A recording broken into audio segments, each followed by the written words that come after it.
Mari kita telusuri perjalanan hidup dan pemikiran Ali Shariati, seorang pemikir Muslim revolusioner dari Iran abad ke-20. Ia dikenal sebagai arsitek ideologis revolusi Islam, namun gagasan-gagasannya jauh lebih luas dari sekadar politik. Kita akan bahas secara bertahap agar tetap sederhana, logis, dan mudah dipahami. Bagian 1, awal kehidupan dan pendidikan.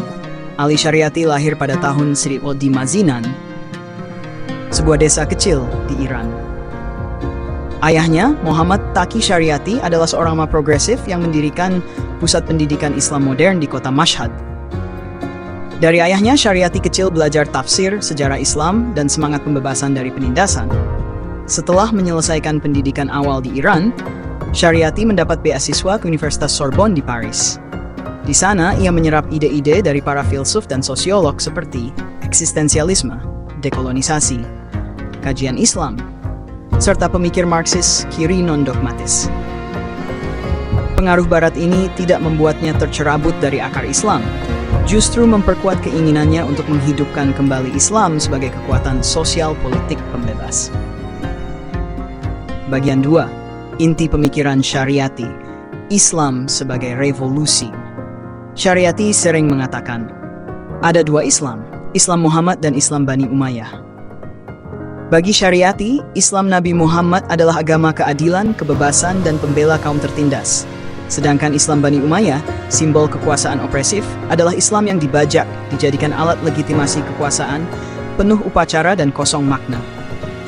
Ia menyerukan kembali ke Islam asli, bukan dalam arti literalisme atau skripturalisme, tapi pembaruan ruh Islam sebagai kekuatan pembebasan sosial. Bagian 3, karya-karya utama.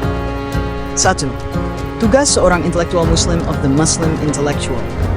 Menekankan bahwa intelektual Muslim bukan hanya pembaca buku, tapi pembela keadilan. Ia menyebut dirinya Rosenthal plus Abu Dzar, menggabungkan semangat pencerahan Eropa dan semangat keadilan sahabat Nabi yang radikal. Ali, suara keadilan insani, bukan biografi biasa. Shariati mengangkat Ali bin Abi Thalib sebagai simbol perlawanan terhadap ketidakadilan, bukan hanya tokoh Syiah. Ia memadukan sejarah, sastra, dan filsafat untuk menghidupkan tokoh Ali sebagai ideal etika politik.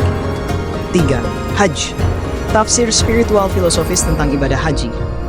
Ia menafsirkan haji bukan sebagai ritual belaka, tapi perjalanan eksistensial manusia untuk menanggalkan ego dan bergabung dalam solidaritas kemanusiaan.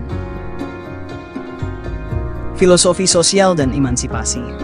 Shariati menyerap eksistensialisme dan Marxisme humanis, lalu menyesuaikannya dengan semangat Qur'ani. Ia menolak takdir sebagai dalih pasrah dan menolak agama yang hanya menghibur tanpa membebaskan. Menurutnya, manusia adalah makhluk aktif, wakil Tuhan di bumi. Penindasan dan kezaliman harus dilawan, karena iman bukan hanya percaya, tapi komitmen terhadap keadilan.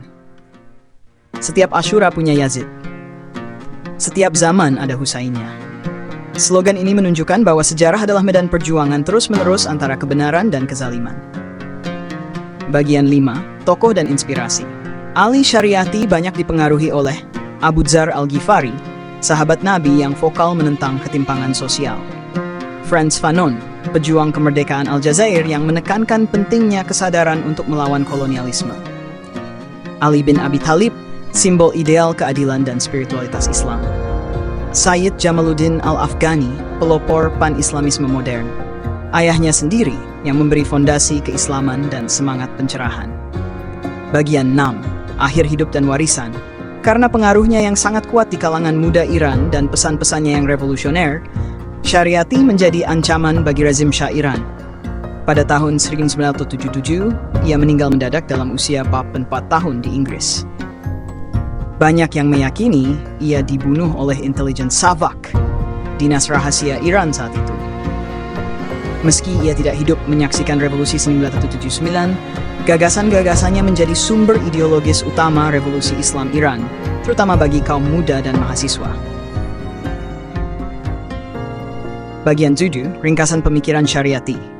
Pandangan Ali Shariati, Islam, jalan pembebasan sosial.